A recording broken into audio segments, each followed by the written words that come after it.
स्वागत आहे तुमचं या एज्युकेशनल यूट्यूब चॅनेलवरती. आज आपण मानवी शरीर रचनेच्या अभ्यासाला सुरुवात करतोय, ज्याच्यामध्ये पहिला आज टॉपिक बघणार आहोत मानवी पचन संस्था, डायजेस्टिव्ह सिस्टीम ह्युमन मधली. माझं इंट्रोडक्शन थोडक्यात देते. माझं नाव स्नेहा लवटे. माझं क्वालिफिकेशन जे आहे ते BE इन इलेक्ट्रॉनिक्स मध्ये झालेलं आहे.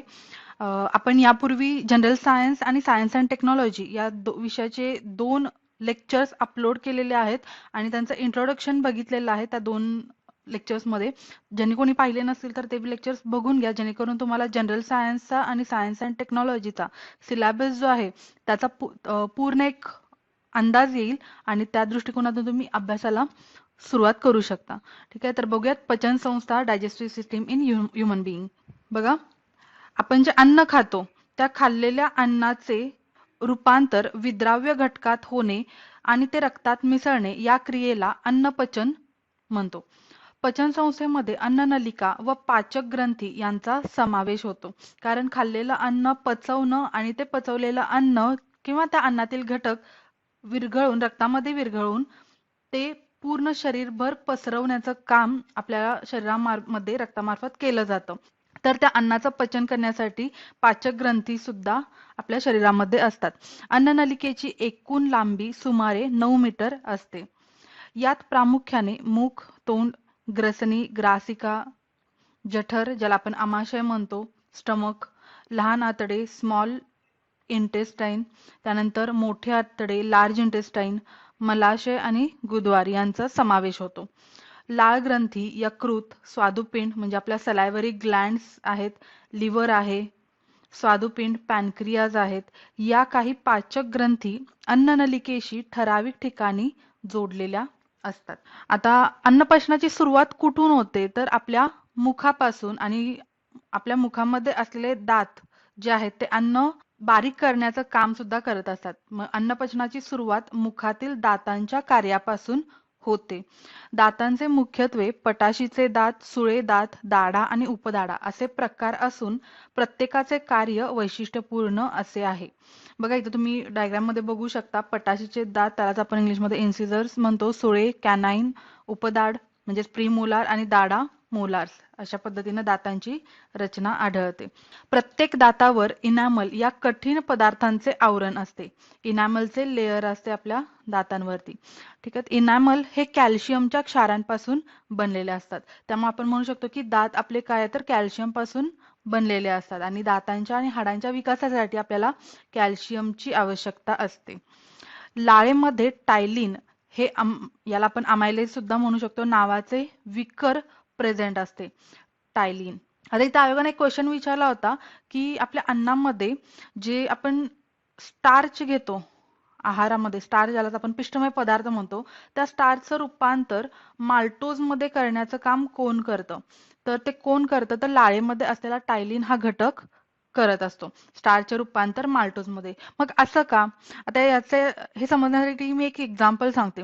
जर समजा तुम्हाला एक मोठा दगड दिला आणि तुम्हाला सांगितलं की या दगडाची बारीक पूड करायची, एक घाव घातल्यावरती या दगडाचे पूड होणार आहे का तर नाही. एक घाव घातला त्याचे 2 तुकडे होतील, नंतर त्याचे हळूहळू छोटे छोटे तुकडे तुकडे होत जाऊन मग काय मिळेल तुम्हाला पूड मिळणार आहे.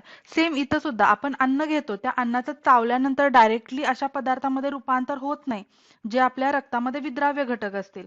मग काय होतं तर अन्नामध्ये आपल्या कर्बोदके आहेत, प्रोटीन आहे, त्यानंतर फॅट आहे, त्यानंतर विटामिन्स आहेत. हे सगळे घटक आपल्या आहारामध्ये समाविष्ट असतात. मग यांचं ब्रेकडाऊन होऊन ते विद्राव्य घटकामध्ये कन्वर्ट करण्यासाठी आपल्या शरीरामध्ये वेगवेगळे एन्झाईम्स, विकरे जी असतात ती काय करत असतात काम करत असतात. मग इथं लाळेचं काम काय तर स्टार्चचं माल्टोज मध्ये करायचं. स्टार्चचा जर विचार केला तर हा कुठला अन्न घटक म्हणून ओळखला जातो तर हे कर्बोदके आहेत, कार्बोहायड्रेट्स म्हणून याला आपण ओळखतो.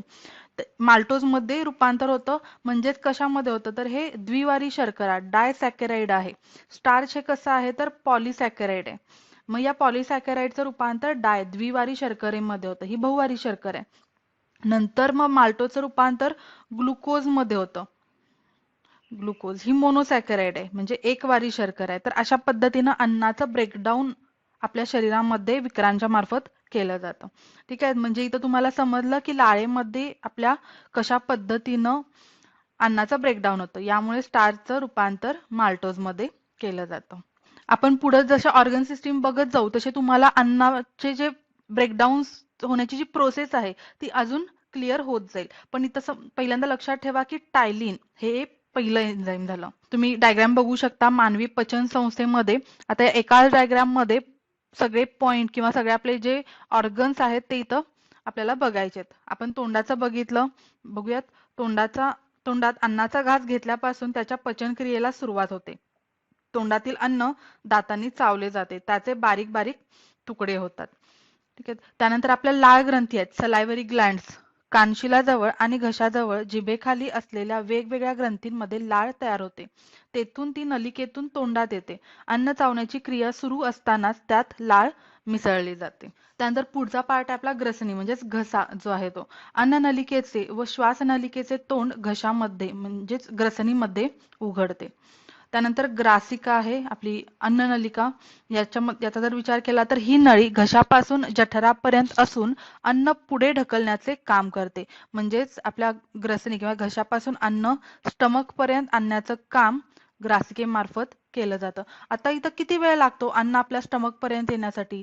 तर जवळपास 7 सेकंदाचा टाइम लागतो आपल्या घशापासून अन्न स्टमक जठरापर्यंत येण्यासाठी. ठीक आहे. मध्ये इथं आपल्या घशामध्ये इपिग्लॉटिस हा एक छोटासा पार्ट प्रेझेंट असतो. इपिग्लॉटिस याला आपण मराठीमध्ये अधिकंठ सुद्धा म्हणतो. आता याचं काम काय आहे? आपण जेव्हा अन्न ग्रहण करत असतो त्यावेळेला ते अन्नाचे कण जे आहेत ते आपल्या श्वासनलिकेकडे जाऊ शकतात.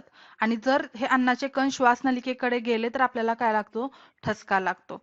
मग हे अन्नाचे कण आपल्या श्वासनलिकेपर्यंत किंवा श्वासनलिकेत जाऊ न देण्याचं काम हे मध्ये प्रेझेंट असलेलं इपिग्लॉटिस करतं. म्हणजे एक काय आहे, हा एक कॉमन दरवाजासारखं इथं काम करतो.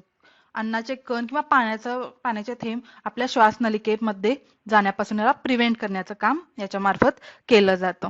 ठीक आहे. पुढे इथं अन्न स्टमक मध्ये येतं, जठर ज्याला आपण स्टमक म्हणतो.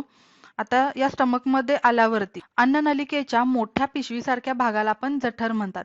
जठरातील जाठर ग्रंथींमधून जाठर रस स्रवतो. जठरात आलेले हे अन्न घुसळले जाते. हायड्रोक्लोरिक आम्ल, पेप्सिन, म्युकस, श्लेष्म हे जाठर रसाचे 3 घटक मिसळून अन्न आम्लधर्मी बनतं. म्हणजेच बघा स्टमक मध्ये कुठले कुठले पदार्थ मिसळले जातात तर त्याच्यामध्ये सिक्रेट होणारं HCl, हायड्रोक्लोरिक आम्ल, पेप्सिन हा एक घटक आहे, हा याच्यामध्ये मिसळला जातो. आणि म्युकस हा एक घटक याच्यामध्ये मिसळला जातो. याचं काम काय तर HCl हे काय करतं? अन्न आम्लधर्मी बनवतं. म्हणजे अन्नामध्ये जे काही बॅक्टेरिया, काही सूक्ष्मजीव असतील तर त्यांना मारण्याचं काम या HCl मार्फत केलं जातं. पेप्सिन काय काम करतं? तर प्रोटीनचं रूपांतर, आहारामध्ये जे प्रोटीन्स आहेत या प्रोटीनचं ब्रेकडाऊन करण्याचं काम इथं केलं जातं. पेप्सिन प्रोटीनचं रूपांतर पेप्टोन्स मध्ये करतात. कशामध्ये करतात? तर पेप्टोन्स मध्ये करतात. त्यानंतर आहे म्युकस. म्युकस काय काम करतं? आता बघा HCl हे ऍसिड आहे आणि ऑब्विसली ऍसिडमुळे आपल्या त्या स्टमकच्या ग्रंथींना हानी पोहोचू शकते. तर त्याचं संरक्षण करण्याचं काम त्याच्या मार्फत सिक्रेट केलेल्या म्युकस मार्फत केलं जातं. म्हणजेच म्युकस हा असा घटक आहे जो तीव्र आम्लापासून स्टमकच्या पेशींचं संरक्षण करतं.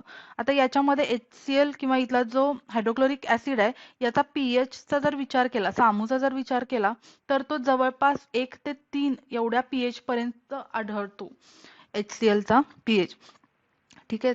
आता इथं बघा आपण इथं दुसरं एन्झाईम बघितलं, मगाशी टायलिन हे एन्झाईम बघितलं, इथं पेप्सिन हे एन्झाईम बघितलं. प्रोटीनचं रूपांतर पेप्टोन्स मध्ये करतं.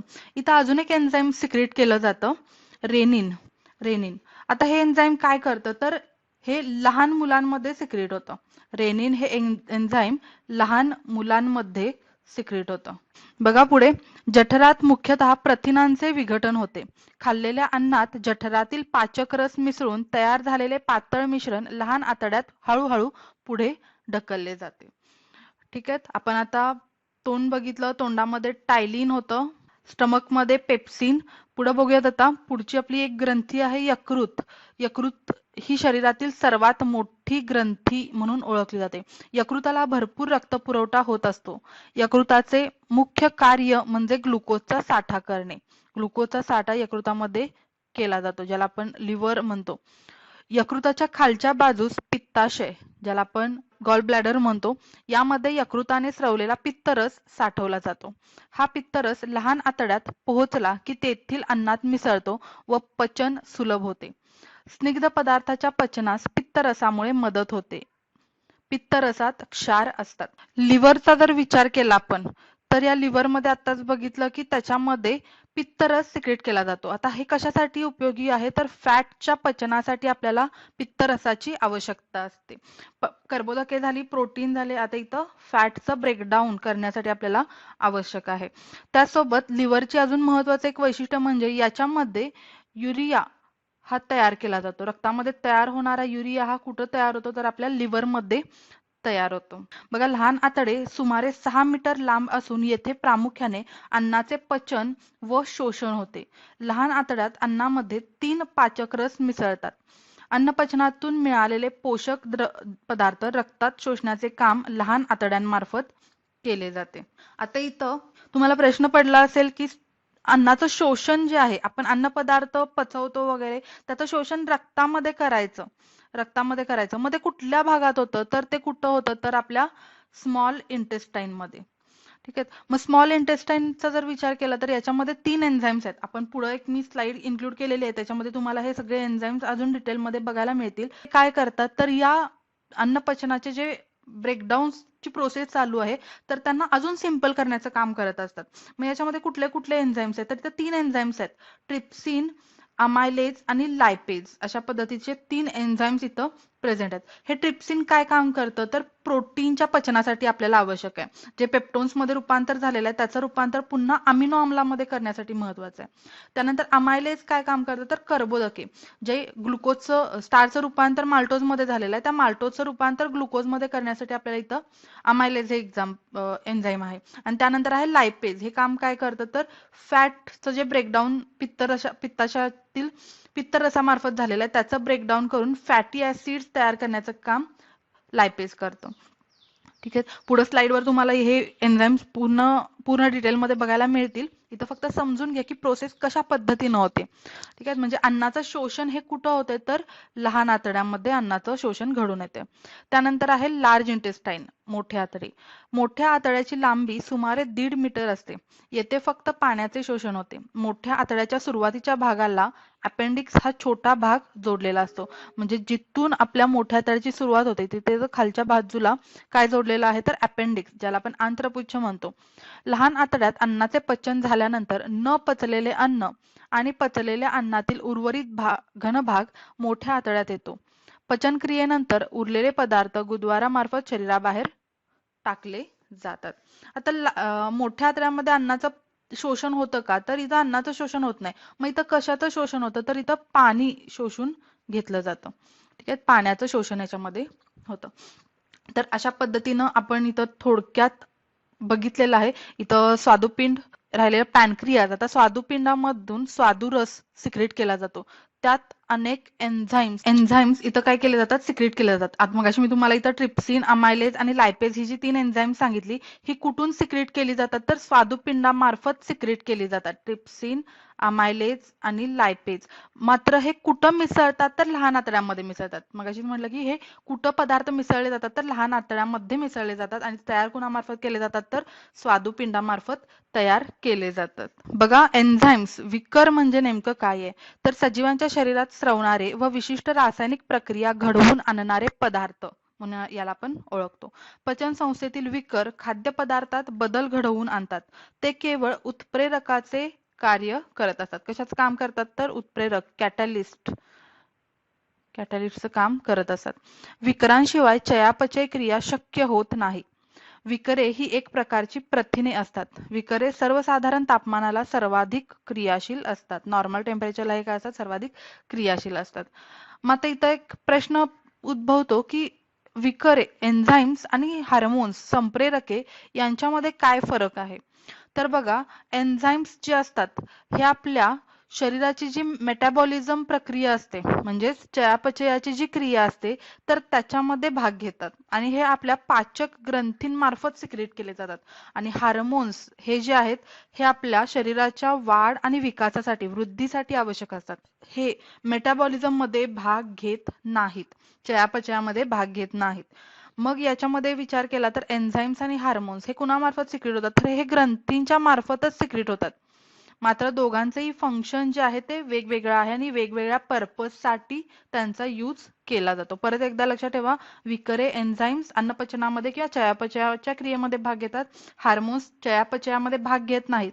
मग कशासाठी आवश्यक आहे, तर शरीराची वाढ आणि वृद्धी याच्यासाठी ते आवश्यक असतात. बघा, आपण पचनसंस्था बघितली तर त्याच्यामध्ये कुठले कुठले एन्झाईम्स जे ते सिक्रेट केले जातात तर त्याच्याबद्दलचा एक छोटासा चार्ट आहे. याच्यामध्ये आपल्या मुखामध्ये लाळ ग्रंथी आहेत, याच्या मार्फत लाळ सिक्रेट केली जाते. याच्यात कुठला एन्झाईम आहे तर टायलिन हे एन्झाईम आहे. हे कार्य काय करतं तर पिष्टमय पदार्थांचे रूपांतर माल्टोज मध्ये करतं. जठर स्टमक आहे, याच्यामध्ये कुणामार्फत सिक्रेट केले जाते तर जठरातील भित्तिके मार्फत. याच्यामध्ये जाठर रस ज्याला आपण गॅस्ट्रिक ज्यूस म्हणतो, याच्यामध्ये HCl हायड्रोक्लोरिक आम्ल, पेप्सिन, म्युकस ज्याला आपण श्लेष म्हणतो, हे काम काय करतात, हायड्रोक्लोरिक ऍसिड अन्न आम्लयुक्त करतात. पेप्सिन प्रोटीन किंवा प्रथिनांचे विघटन करणे आणि म्युकस जठराच्या आतील अस्तराचे किंवा लेअरचे हायड्रोक्लोरिक आम्लापासून संरक्षण करणे.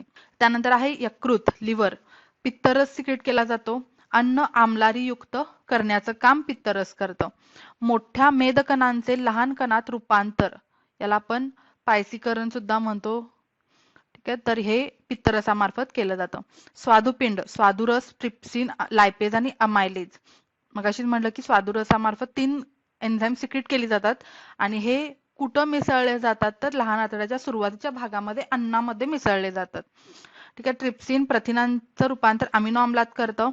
लायपेज मेदाचे रूपांतर मेदाम्ल आणि ग्लिसरॉल मध्ये करतं आणि अमायलेज प्रथिनांचे किंवा पिष्टमय पदार्थांचे रूपांतर शर्करेत म्हणजेच आपल्या ग्लुकोज मध्ये करतं.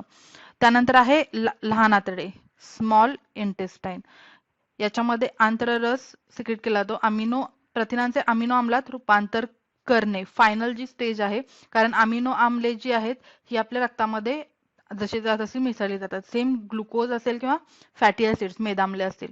पिष्टमय पदार्थाचे ग्लुकोज मध्ये रूपांतर करणे आणि मेदाचे मेदाम्ल म्हणजेच फॅटी ऍसिड्स आणि ग्लिसरॉल मध्ये रूपांतर करणे, हे सगळं का केलं जातं तर अन्नातील कण किंवा अन्नाचं रूपांतर विद्राव्य अशा पदार्थांमध्ये करण्यासाठी. आणि हे कुठं विद्राव्य असतात तर रक्तामध्ये विद्राव्य असतात. आपण इथं बघितलं प्रथिने, कर्बोदके, मेद. मग विटामिन्स कुठं आहेत, विटामिन्सचं पचन होत नाही का, तर विटामिन्सचं ब्रेकडाऊन वगैरे होत नाही. विटामिन्स हे आहे अशी आपल्या रक्तामध्ये मिसळली जातात. सेम क्षारांच्या बाबतीमध्ये सुद्धा जे मिनरल्स आहेत, क्षार आपण घेतो तर ती सुद्धा ऍज इट इज आपल्या रक्तामध्ये मिसळली जातात. बघा, मग अन्नापासून आपल्याला पोषण कसं मिळतं, न्यूट्रिशन. शरीराच्या सर्व क्रिया सुरळीतपणे होण्यासाठी आवश्यक असणारे घटक अन्नातून मिळतात. रक्ताद्वारे हे घटक शरीराच्या सर्व भागांना पुरवले जातात. आपण खाल्लेले अन्न जसेच्या तसे रक्तात मिसळत नाही. त्यासाठी अन्नाचे रूपांतर रक्तात मिसळू शकतील अशा विद्राव्य घटकात व्हावे लागते. प्राण्यांमध्ये पोषण क्रियेचे अन्नग्रहणापासून उत्सर्जनापर्यंत विविध टप्पे आढळून येतात. मग हे पोषणाचे टप्पे कसे आहेत, तर पहिलं आहे अन्नग्रहण, अन्नाचं ग्रहण करणे, याला आपण इंजेक्शन म्हणतो, अन्न शरीरात घेणे. दुसरं आहे पचन, डायजेशन, अन्नाचे रूपांतर विद्राव्य घटकात होणे, यास आपण अन्नपचन असे म्हणतो.